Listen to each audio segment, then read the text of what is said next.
guys, welcome to part two of the 10 biggest differences between Australia and America video. If you didn't see the last one, I'm going to try and include it somewhere here and in the description, so check that out. But basically I'm just making this one today because when I did that one I thought of so many little things I wanted to include, so although they might not have made that cut, they're still pretty weird. And again, disclaimer, these are just things that I've noticed and that have impacted me here. I might be biased by the people I've talked to, the places I've lived in, both here and in Australia. Sue me. Jumping right in, number one, the measurement system is different. The imperial system, they still use it. Honestly, with technology, this one didn't bother me that much when I first came here day to day. It more just means that Australians, and I mean anyone from the rest of the world visiting here, just be prepared to ask Siri what the weather is in Celsius. Pay attention to only read the miles on the speedo, I mean if your car has both, and if you're only here temporarily, make sure that your maps is set in meters, not in feet, if you don't want to hold up traffic or miss your turn. Guys, let's be real. We all know the metric system is easier to learn and remember. I mean, even all the US superpowers use it. Science, trade, military, drug dealers. But the general public isn't willing to change yet, voluntarily at least. So just go with it, and just remember that 0 Celsius is 32 degrees Fahrenheit, and a hot day, like 30 degrees, is about 85 degrees Fahrenheit. And Americans traveling to Australia, don't worry, you'll pick it up real quick. It's 10 times easier. Number two, backwards dates. They write the month first and then the day. And they don't start the school year at the beginning of the year. They start it in September, August-ish. This one isn't really that tricky to get used to either.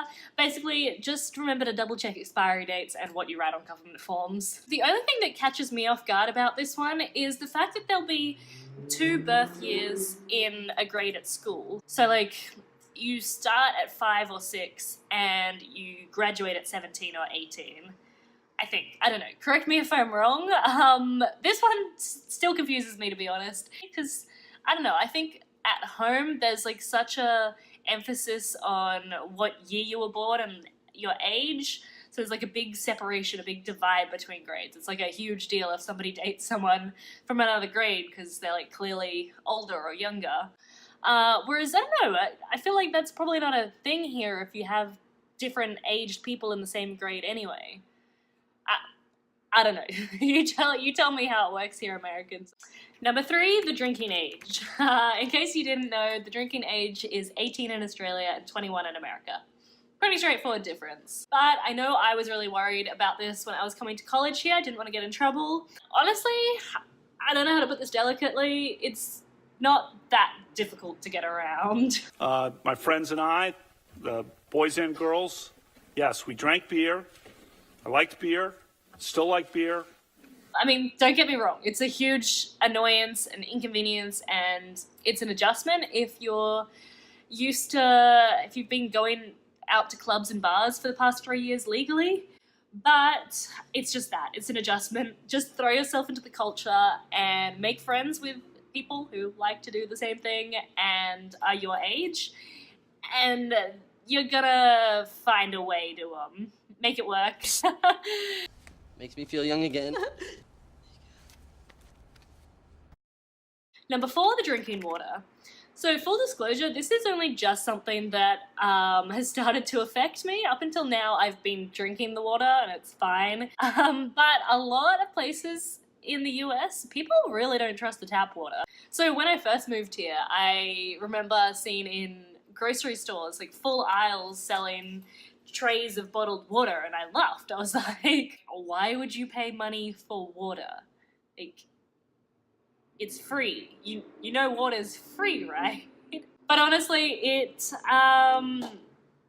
actually isn't safe to drink in a lot of places, like Flint, Michigan, obviously, but also here in Houston, after Hurricane Harvey, you couldn't drink it. And look, you may be thinking, so what, I'll just pay $3 just in case, whatever. Well, good for you. But if you're a huge water drinker like me, and you love it, but you want to save money, maybe just give it a quick Google or ask some locals where you're living if it's cool to drink the water. Number 5, streaming services. This is an awesome difference that I love about America. It has like a bazillion more easy access streaming services available than Australia. I mean, Netflix, HBO, Amazon Prime, Stars, blah blah blah. And more than that though, I feel like it has way more content available on them. So I mean, even though this can get overwhelming at times at choosing something to watch, I feel like that's a good problem to have. Number 6, different wall outlets. So obviously every country has different electrical sockets and plugs, that's a given.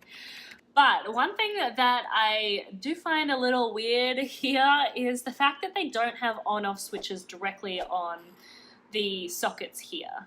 Instead, they have what seemed like mystery switches next to like light switches in a room. What does this light switch do? Oh, nothing. Did it drive you crazy to have a switch and not know what it did? I know what it did. Nothing. They wouldn't have put it there if it didn't do something. But they'll actually cut off the power to all or some of the outlets in the room. I don't know, it seems kind of inconsistent to me. Maybe it's just my place. The little switch that I always accidentally hit when I'm having a movie night and turn off the TV or accidentally stop my phone charging doesn't also turn off the lamp in the far corner of the room. The switch thing has been driving me crazy. So I turned it off and checked every outlet. Now, 4 of them don't work, which means one of them has to be controlled by the switch. I don't know. Call me a control freak, but I want to have power over every individual outlet in my house. Number 7, poor customer service. So in my last video, I went over the tipping culture and the low wages here. So while that makes the wait staff in America arguably the best in the world, it does not have the same effect on customer service representatives who don't rely on tips or commission to earn their check. They're not the friendliest here. And you know what? That's okay. Because I worked as a sales assistant at a fast fashion company, Forever 21, for a little bit here, and I'm definitely guilty of dodging customers and not giving enough cares. Because you know what? There's only so much you'll do for $7.50 an hour. Go and make your own coffee, man. And so in fairness, I gotta call Australia out here too, because I've heard a lot of Americans that praise Australians on their friendliness based on their interactions with customer service people. But honestly, they're just happier. I think you give Americans $24 an hour minimum wage for doing the exact same job, and they're gonna ask you how your day is and go out of their way to help you too. Number 8, fast food. Now, if you were assuming this would be a negative point, you'd be wrong. Because see, I think what you need to understand is that where I lived in Brisbane, I had to drive at least 15 minutes to find a 24-hour drive-through. Here, everywhere I've lived at least, I've had to drive a max of 10 minutes to find one, and where there'll be one, there'll be 10. See, they have these magical areas that seem to be dedicated to fast food, these depressing strips of options that are just great. Fast food rows, love them. Also though, in Australia, there's a huge cafe culture where basically people take coffee and food way too seriously. Since moving to the United States, you also noticed how kind of crappy the coffee scene was. You know, it's not just about that cup of coffee. It's about everything around it. So even the fast food options have been corrupted in my mind. Macca's led the charge with their, what is it, like gourmet selection or something.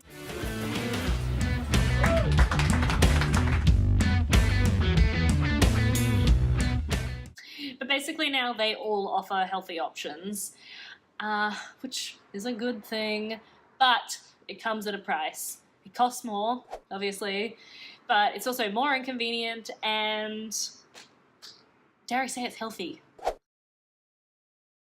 Here, fast food is as God intended. It's fast, cheap, and everywhere. Number 9, a bit of a weird one. The traffic intersections look really different here.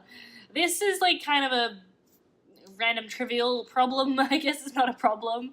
It's just like makes me feel like I'm in a bizarre parallel world here. Basically, in a lot of like main busy roads, rather than having the street sign on the corner, they have it hang over the street, like in the middle of the street, there'll be a sign hanging on this, what looks like a dodgy power line that could snap.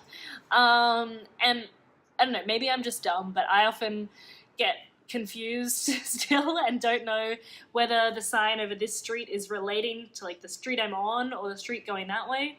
I don't know if that makes sense, but it's confusing. Also, the crosswalks, well, pedestrian crossings, will often, in a lot of cities, not have buttons at all if the road's small, so you just, I guess, automatically cross. It goes automatically, you don't go, wait for it to tell you. But also, if it does have a button, it will be like an odd placement that seems as if it's, again, relating to the opposite street. So like rather than the button just being here for this street, it'll be here for this street. And this is hard to explain. I'm gonna put some pictures up.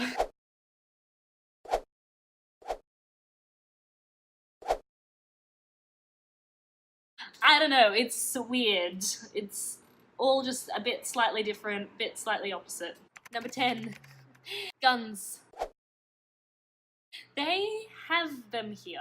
Now, look, I'm not going to go down the rabbit hole of all of the gun violence that's happening in this country at the moment. No, the difference I want to point out is just the fact that they have them here. Like, in a lot of places, people are allowed to just walk around with a lethal weapon on them.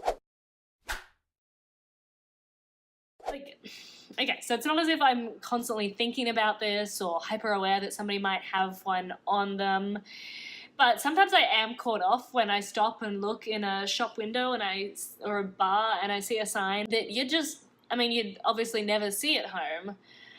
I don't know, it's a weird concept to me as a foreigner. Just watch out for the guns. They'll get you. And on that fun note, that is the end of this 10 differences between Australia and America list. Let me know if you liked it, and if you want me to do more of these or delve into something else. I don't know. Need suggestions. Thanks, guys. Bye!